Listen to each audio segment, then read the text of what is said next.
Students, welcome back to KD maths. बेटा आज हम स्टार्ट करने जा रहे हैं अपनी गणित मंजरी क्लास 9th का chapter 8 predicting what come next, exploring sequences and progression. इसकी एक्सरसाइज 8.2 करेंगे आज। तो चलो देखते हैं हमारा फर्स्ट क्वेश्चन 8.2 का। Find the 10th and 26th term of AP 3, 8, 13, 18 and so on. तो हमें यहाँ पर क्या दे दी है, एक प्रॉपर एपी दे दी है जिसकी हमने 10th और 26th टर्म को क्या करना है, फाइंड करना है। तो चलो देखते हैं किस तरीके से होगा। तो बेटा सबसे पहले हम क्या लिखते हैं, हमें सबसे पहले लिखना होता है यहाँ पर ए। ठीक है, तो चलो लिख देते हैं। हमारे पास यहाँ पर फर्स्ट टर्म क्या है, ए है हमारे पास 3। ठीक है, उसके बाद हमने क्या करना होता है, उसके बाद हमने निकालना होता है इसका कॉमन डिफरेंस। तो डी आ जाएगा। कॉमन डिफरेंस को हम किस तरीके से लिखते हैं, डी से लिखते हैं ना। तो डी आएगा 8 - 3 दैट इज 5। ठीक है, ये हो गया। अब नेक्स्ट क्या करना है, हमने नेक्स्ट करना है हमें फॉर्मूला क्या होता है हमारे पास एपी का, ये होता है a plus n minus 1 into d. तो ये हो गया। अब हमें कौन सी टर्म फाइंड करनी है, 10th टर्म। तो मतलब हमारे पास n क्या है, 10 है। ठीक है, जो भी टर्म फाइंड करनी होती है वो हमारे पास हो जाता है n। तो चलो अब इसको फॉर्मूला में अप्लाई कर देते हैं। तो पहले हमें दो टर्म्स फाइंड करनी है, एक हमें करनी है 10 और दूसरी हमें करनी है 26। तो मतलब पहले हम n को 10 पुट करेंगे, उसका आंसर निकालेंगे, फिर उसके बाद n को 26 पुट करके उसका आंसर निकालेंगे। तो देखते हैं for n is equals to 10, तो क्या आ जाएगा, a10 is equals to a क्या है हमारे पास 3 प्लस 10 माइनस 1 और d आ गया हमारे पास 5। तो 3 प्लस 9 इंटू 5, तो 9 5 से कितना होता है 45। तो 3 अगर 45 में ऐड करोगे तो कितना हो जाएगा बेटा, 3 और 45 हो गया हमारे पास 48। तो ये आ गया हमारा 8 है। अब देख लेते हैं for n is equals to, दूसरी टर्म क्या है 26। तो 26 के लिए हमारा n क्या होगा, अब वो देख लेते हैं। चलो देखते हैं। तो यहाँ पे आ जाएगा हमारे पास a26 is equals to 3 plus 26 minus 1 into 5। तो ये आ गया हमारे पास 3 प्लस 25 इंटू 5। तो ये हो गया 3 प्लस 25 5 जा कितना होता है, 25 5 जा होता है 125। तो जब आप इसको ऐड करोगे तो टोटल आ जाएगा 128। तो ये हो गए हमारा a10 और a26 हमारा सॉल्व हो गया। तो चलो इसकी एंडिंग स्टेटमेंट लिख देते हैं। The 10th term of AP is 48 and 26th term is, क्या आ गई 26 टर्म आ गई 128। तो ये बेटा हमारा क्वेश्चन नंबर हो गया 1। इसमें ना एंडिंग स्टेटमेंट जरूर लिखना बेटा, क्योंकि जब आप एंडिंग स्टेटमेंट लिखते हो ना तो क्वेश्चन बिल्कुल अच्छे से कंप्लीट लगता है। देखो बेटा अब नेक्स्ट क्वेश्चन है, which are the term of AP 21, 18, 15 so on is -81। अब ये देखो वहां पर हमें क्या था, हमें ये बताना था कि 10th टर्म पर कौन सा नंबर आएगा एपी में। अब यहाँ पे पूछा गया है कि 81 कौन से नंबर पर आएगा। तो मतलब यहाँ पर हमें an दे रखा है, हमें n फाइंड करना है। ठीक है, और also is 0 a term of AP. तो हमें ये भी बताना है कि 0 भी क्या कोई टर्म होगी एपी की, अगर होगी तो हम अपना आंसर देंगे कि क्या रीजन है उसका। तो चलो देखते हैं कैसे करेंगे। सबसे पहले तो a लिख लेते हैं इसमें। अब बार बार बताने की जरूरत तो है नहीं कि a क्या है, a है हमारा फर्स्ट टर्म और d जो आएगा हमारा क्या आ जाएगा a2 माइनस a1। तो ये हो जाएगा हमारे पास 18 माइनस 21, तो आ गया -3। ठीक है, अब देख लेते हैं कि हमारे पास जो nth टर्म के लिए बोला गया है, चलो देखते हैं। तो अब मान लेते हैं let nth term of this AP be -81। ठीक है, nth टर्म -81 है तो an क्या हो जाएगा हमारे पास -81। तो फॉर्मूला क्या है, an is equals to a plus n minus 1d। ठीक है, तो -81 इज इक्वल्स टू a21 है प्लस n हमें फाइंड करना है और d -3 है। ठीक है। अब ये जो 21 है इधर ऐड हो रहा है, इस तरफ ले जाते हैं तो -81 माइनस 21 हो जाएगा is equals to n minus 1 into -3। तो इनको ऐड करेंगे तो 1 + 1 2 और 1 0 2 हो गया। ठीक है बेटा, n माइनस 1 इंटू -3। अब देखो बड़ा सिंपल सा, अब -3 इधर इंटू हो रहा है, इस तरफ आके क्या हो जाएगा, डिवाइड हो जाएगा। -3 is equals to n minus 1। तो माइनस से माइनस कट गया, 3 1 ज़ा 3, 3 9 ज़ा 3 3 ज़ा 9 एंड 3 4 ज़ा 12 आ गया। तो 34 is equals to n minus 1। तो n माइनस 1 में से -1 इस तरफ आ गया तो n आ गया 35। तो मतलब हमारे पास जो -81 है वो कहां पर होगा, ये 35th टर्म पर होगा हमारी। ठीक है, तो यहां पर लिख देते हैं therefore -81 is the 35th term of AP. Means 35 तक हम काउंट करेंगे एपी में, जैसे सीक्वेंस में चल रहा है 1 2 3 4, तो तब जाकर हमारे पास -81 आएगा। अब हमें ये पूछा गया है कि क्या 0 इसकी टर्म है, तो सेम 0 हम पुट करके देख लेते हैं। चलो देखते हैं किस तरीके से होगा। तो 4, अब यहां पर an क्या हो जाएगा, 0 हो जाएगा। तो चलो पुट कर लेते हैं। 0 is equals to 21 plus n minus 1 -3। 21 इस तरफ जाएगा तो माइनस का हो गया, n माइनस 1 इंटू -3। -3 इस तरफ क्या हो रहा है, इंटू इस तरफ आएगा तो क्या हो जाएगा, डिवाइड हो जाएगा। तो n माइनस 1, माइनस से माइनस कट गया, 3 1 ज़ा 3, 3 7 ज़ा 21, है ना। तो ये क्या आ गया, 7 is equals to n minus 1। तो 7 + 1 हो गया हमारे पास n, तो 8 आ गया हमारे पास n। तो मतलब कि 0 जो है हमारे पास कौन सी टर्म होगी, 8th टर्म होगी। तो therefore 0 is the 8th term of this AP। ठीक है बेटा, ये हमारा हो गया क्वेश्चन नंबर 2। अब नेक्स्ट करते हैं हमारा क्वेश्चन नंबर 3। तो चलो बेटा, हमारा नेक्स्ट क्वेश्चन है question number 3। Find the nth term of the AP 11 8 5 2 so on, right the recursive rule for this AP। मतलब हमें nth टर्म निकालनी है इस AP की, और हमें ये लिखना है कि इस AP के लिए रिकर्सिव रूल क्या होगा। तो चलो देख लेते हैं। इस AP का A क्या है, 11, D क्या है हमारे पास, A2 माइनस A1 होता है, तो मीन्स 8 माइनस 11 हो जाएगा, तो -3 हो जाएगा। अब nth टर्म निकालनी है तो an का फॉर्मूला क्या है, a plus n minus 1d। nth term तो हमारे पास n ही है, तो देख लेते हैं। an is equals to 11 plus n minus 1 into -3, है ना। इसको आगे फर्दर सॉल्व कर दो। 11 प्लस, यहां पर ब्रैकेट बना लेते हैं, तो -3 3n से इंटू हुआ तो -3n हो गया, और उसके बाद माइनस माइनस प्लस हो जाएगा तो ये हो जाएगा 3। तो सॉल्व किया, an इज इक्वल्स टू आ जाएगा 11 माइनस 3n प्लस 3।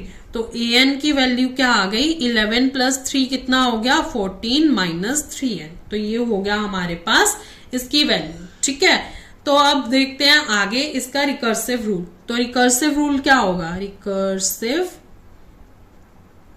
रूल, तो बेटा रिकर्सिव रूल के लिए हम ये लिख सकते हैं कि रिकर्सिव रूल जो होता है प्रीवियस इक्वेशन के ऊपर बेस्ड होता है ना, जो भी हमारी प्रीसीडिंग टर्म होती है उस पे बेस्ड होता है।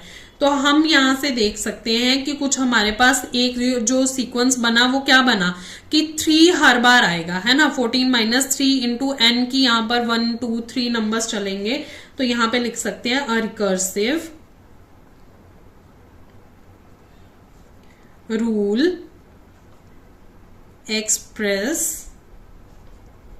each term based on its preceding rule, या preceding term लिख सकते हैं। ठीक है, since ईच सक्सेसिव मतलब जो अगला नंबर होगा ना हमारे पास या जो अगली टर्म होगी उसमें क्या होगा, हर बार -3 सब्ट्रैक्ट हो रहा होगा, है ना। Term is found by subtracting 3। तो a हमारे पास इसमें 11 आएगा और an जो होगा वो किस तरीके से आएगा, a 11 हुआ तो an आ जाएगा हमारे पास an -1 -3 4 n ग्रेटर देन और इज इक्वल्स टू 2 होगा। ठीक है, क्यों यहाँ पर n जो होगा 2 या 2 से बड़ा होगा, क्योंकि हमारे पास 1 तो दे ही रखा है, हम यहाँ पर 2 से ही स्टार्ट करेंगे ना, 2 3 4 5 इस तरीके से, तो इसलिए। तो बेटा ये हमारा हो गया क्वेश्चन नंबर 3। अब चलते हैं हमारे नेक्स्ट क्वेश्चन नंबर 4 पर। तो बेटा देखो हमारा क्वेश्चन नंबर 4 है, an AP consist of 50 terms in which the third term is 12 and the last term is 106।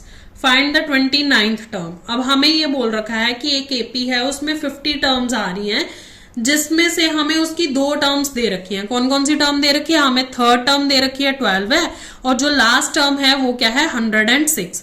हमें उसकी 29th टर्म निकालनी है। अब हमें यहाँ पर हिंट दे रखा है कि ए जो है वो फर्स्ट टर्म है, डी कॉमन डिफरेंस है। हम यहाँ से अराइव कर सकते हैं दोनों इक्वेशंस को और उसके बाद लीनियर इक्वेशन बना के हम इसको सॉल्व कर सकते हैं। तो चलो देखते हैं हम किस तरीके से करते हैं इस क्वेश्चन को सॉल्व।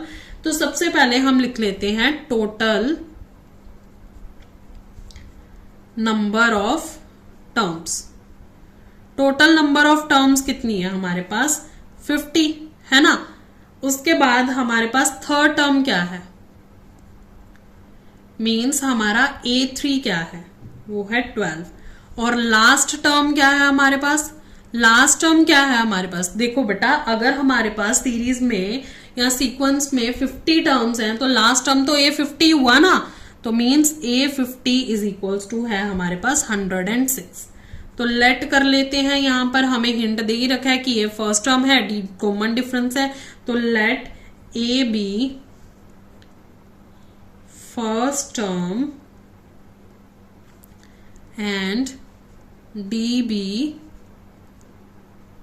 Common difference. अब जब हमारे पास थर्ड टर्म दे रखी है तो उसकी इक्वेशन किस तरीके से बनेगी देखते हैं। तो हमारे पास आ गया 4 थर्ड टर्म, तो हम लिख सकते हैं 12 is equals to a plus 3 minus 1d। क्योंकि हमें थर्ड टर्म की वैल्यू दे रखी है 12 है, हमें ये पता है कि थर्ड नंबर पे आ रही है, a और d नहीं पता हमें। तो इसको आगे सॉल्व करोगे तो ये हमारे पास क्या आ जाएगी, a प्लस 3 माइनस 1 2 हो गया 2d है ना। तो ये हो गई हमारी फर्स्ट इक्वेशन। अब देखते हैं 4 50th टर्म। 50th टर्म क्या दे रखी थी हमें 106, a प्लस 50 माइनस 1d, तो again 106 is equals to a plus 49d। तो ये हो गई हमारे पास सेकेंड इक्वेशन। ठीक है, अब देखो बेटा यहाँ दोनों इक्वेशंस में हमारे पास a सिंगल दिख रहा है, तो अगर हम दोनों इक्वेशंस को सब्ट्रैक्ट कर दें, a से a कट जाएगा, d की वैल्यू आ जाएगी, उसके बाद हम दोबारा से उसमें पुट करके a की वैल्यू निकाल देंगे। तो चलो देखते हैं किस तरीके से होगा। तो हम लिखेंगे subtract equation first from second. तो फर्स्ट को सेकंड से सब्ट्रैक्ट करेंगे तो क्या आएगा हमारे पास, तो ये आ जाएगा 106 is equals to a plus 49d, और यहाँ पर आ जाएगा 12 is equals to a plus 2d। तो सब्ट्रैक्ट के साइन लगा देते हैं डिनोमिनेटर में, माइनस हो गया। ये 106 को 12 से माइनस करोगे तो हमारे पास आ जाएगा 94, और 49 को 2 से सब्ट्रैक्ट करोगे तो आ जाएगा 47d।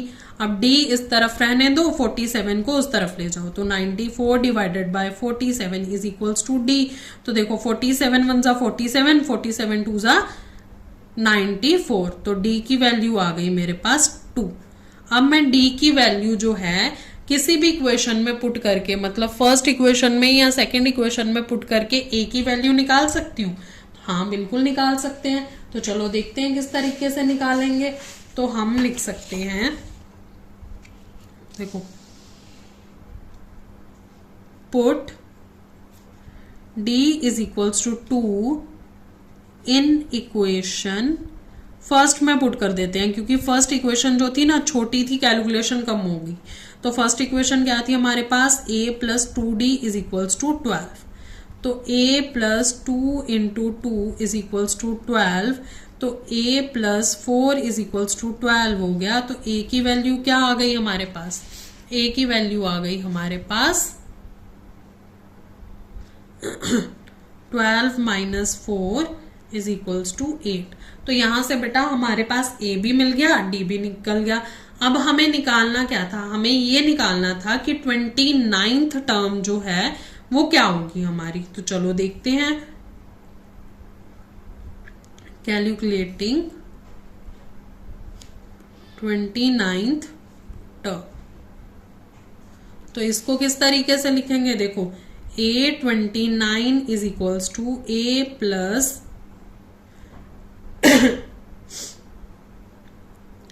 29 minus 1 into d. तो ये आ जाएगा a29 is equals to a क्या आया 8 प्लस 29 माइनस 1 28 और d क्या था हमारे पास 2।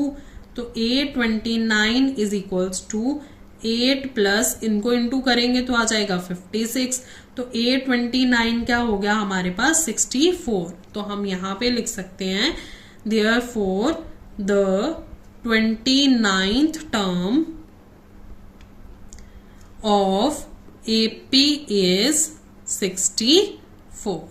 तो बेटा ये था हमारा क्वेश्चन नंबर 4। अब नेक्स्ट करते हैं हमारा क्वेश्चन नंबर 5। तो चलो बेटा हमारा क्वेश्चन नंबर 5 है, how many 2 digit numbers are divisible by 3।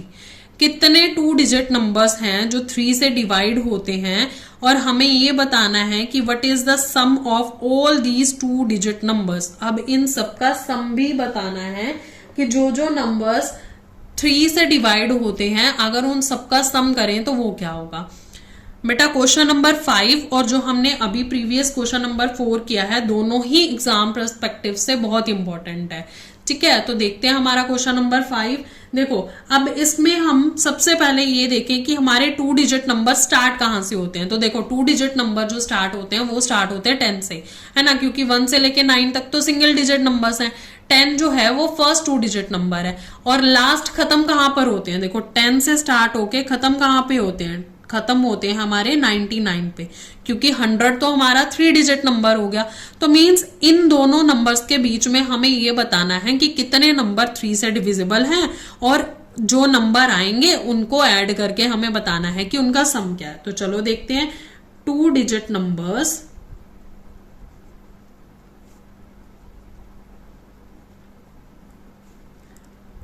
Range from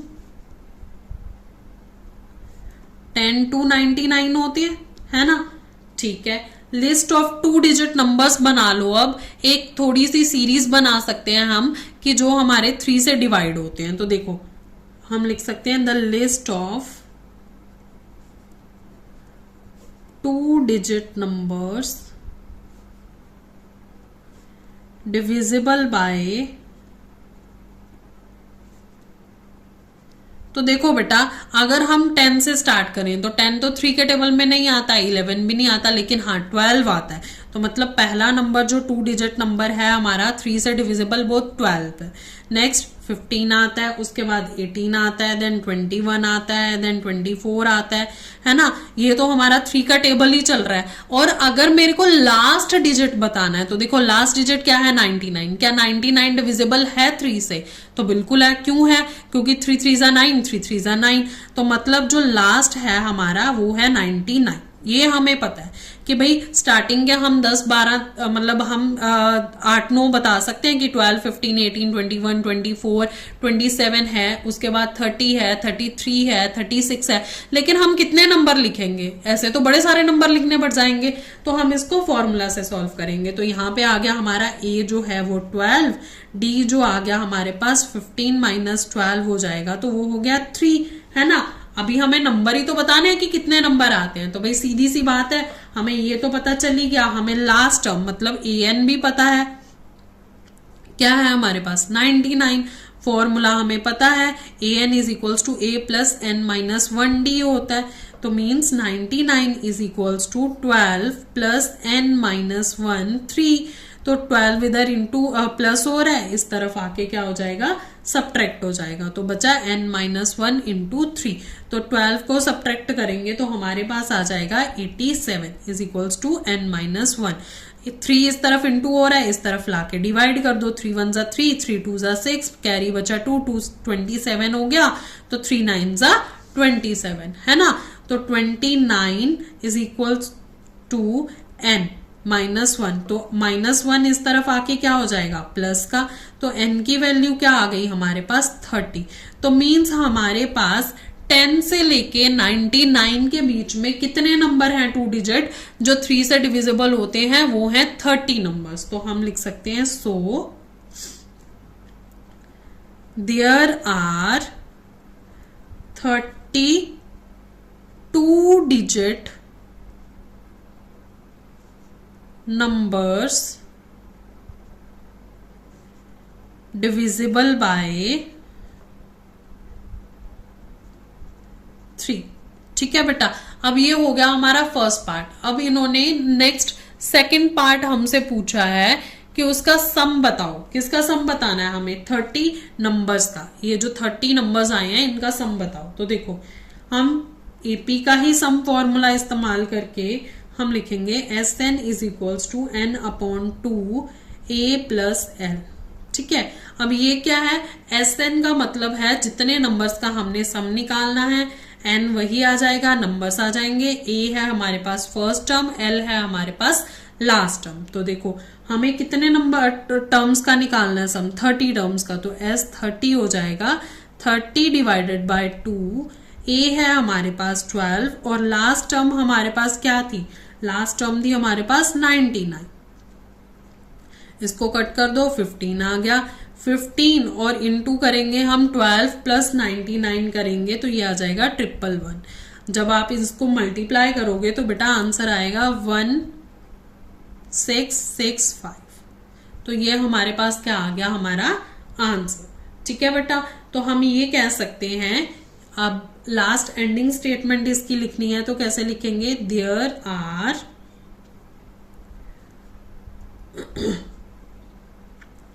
32 digit numbers divisible by 3 and their total sum is 1665। ठीक है बेटा, तो ये हमारा क्वेश्चन नंबर हो गया 5। अब चलते हैं हमारे नेक्स्ट क्वेश्चन नंबर 6। तो देखो बेटा हमारा क्वेश्चन नंबर 6 है, Harish started work at an annual salary of rupees 5 lakh and received an increment of rupees 20,000 each year। मतलब हरीश की सालाना जो सैलरी है, मतलब साल की जो सैलरी है वो 5 लाख रुपए है और हर साल के बाद उसको इंक्रीमेंट मिलेगा। इंक्रीमेंट होता है जो ग्रोथ होती है या पैसे बढ़ते हैं सैलरी में, वो बढ़ेंगे 20,000। After how many years did his income reach 7 lakh. अब हमें ये बताना है कि उसकी सैलरी 7 लाख रुपए कौन से साल में होगी। तो चलो देखते हैं। अब ये जो एनुअल सैलरी है, अगर इसमें एक फिक्स्ड अमाउंट हर साल ऐड होगी तो ये हमारे पास एपी बनाएगा ना, तो वही देखना है हमने। तो यहां पे लिख देंगे द एनुअल सैलरी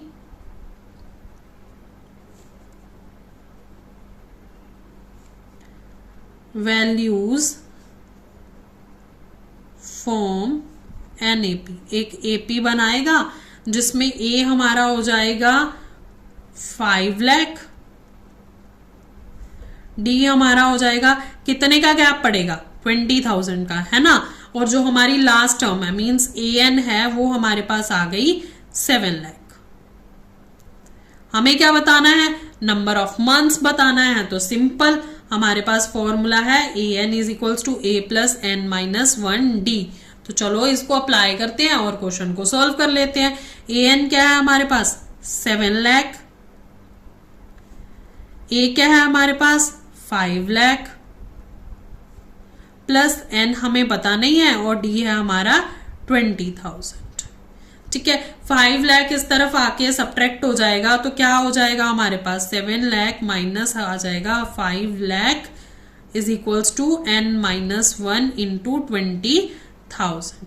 तो बेटा जब सब्ट्रैक्ट करोगे तो 2 लाख बच गया है ना, is equals to n minus 1, और ये जो 20,000 है ये क्या हो जाएगा 2 लाख से डिवाइड हो जाएगा। तो चलो कर देते हैं यहां पर 2 लाख से डिवाइड। देखो 3 0 3 0, एक 0 से और कट गया, 2 1 जा 2, 2 10 जा 20, तो means 10 is equals to n minus 1 आ गया। 1 इस तरफ जाके प्लस होगा तो हमारी n की वैल्यू आ गई 11। ठीक है, जब हमारी n की वैल्यू 11 आ गई तो इसका मतलब ये हुआ कि हरीश को 11th वर्किंग ईयर, मतलब अगर वो लगातार 11 साल भर काम करेगा तब उसकी सैलरी जाके 7 लाख रुपीस पहुंचेगी। तो एंडिंग स्टेटमेंट लिखते हैं Harish income reaches ₹7 lakh in his 11th working year। ठीक है बेटा, तो ये हो गई हमारी एंडिंग स्टेटमेंट कि हरीश की 11th वर्किंग ईयर पे जो सैलरी होगी वो होगी 7 लाख रुपीस। बेटा लास्ट में जब एंडिंग स्टेटमेंट लिखते हो तो एक अच्छा सा वो अपील आ जाता है, टीचर को लगता है कि ठीक है बच्चे ने अच्छे से क्वेश्चन को कंप्लीट किया है, तो इसलिए कोशिश करो कि इन क्वेश्चंस में एंडिंग स्टेटमेंट जरूर लिखो। चलो अब चलते हैं हमारे नेक्स्ट क्वेश्चन, क्वेश्चन नंबर 7। तो बेटा हमारा लास्ट क्वेश्चन है question number 7। A child arrange marble in row so that the first row has 1 marble, second row has 2 marble, the third row has 3 and so on up to 25 rows। मतलब एक बच्चा है उसने marble रखे हैं, तो उसने क्या किया फर्स्ट रो में सिर्फ 1 मार्बल रखा, ठीक है, सेकंड रो में उसने क्या किया 2 मार्बल रख दिए, तीसरी रो में 3 मार्बल रख दिए और इसी तरीके से वो 25th रो तक चला। हमें ये बताना है कि बच्चे ने पूरी 25 रोज में कितने मार्बल जो हैं वो इस्तेमाल किए। तो देखो अब यहाँ पर भी एपी बन रहा है ना कि फर्स्ट रो पे उसने पहला मार्बल रखा, फिर दूसरा रखा, फिर तीसरे में 3, चौथे में 4 और इसी तरीके से ये क्या पहुंच गया 25th रो तक। ठीक है, तो अब यहां से हम निकाल सकते हैं ए हमारा 1 है, डी हमारा आ जाएगा A2 माइनस A1, तो ये आ जाएगा 2 माइनस 1 दैट इज 1। ठीक है, टोटल नंबर ऑफ रोज कितनी है हमारे पास, टोटल नंबर ऑफ रोज तो कितनी है हमारे पास 25 है। तो मतलब जो हमारा an हो गया या लास्ट टर्म हो गया वो क्या हो गया हमारा 25। ठीक है, इसको लास्ट टर्म भी बोलते हैं, एल भी बोल सकते हैं और हम an भी बोल सकते हैं। ठीक है, तो अब देखो ये क्या होगा, हमने क्या निकालना है सम ऑफ टर्म्स निकालना है, तो SN का फॉर्मूला लगा देंगे सम ऑफ टर्म्स का, वो क्या था n/2 bracket a plus l है ना।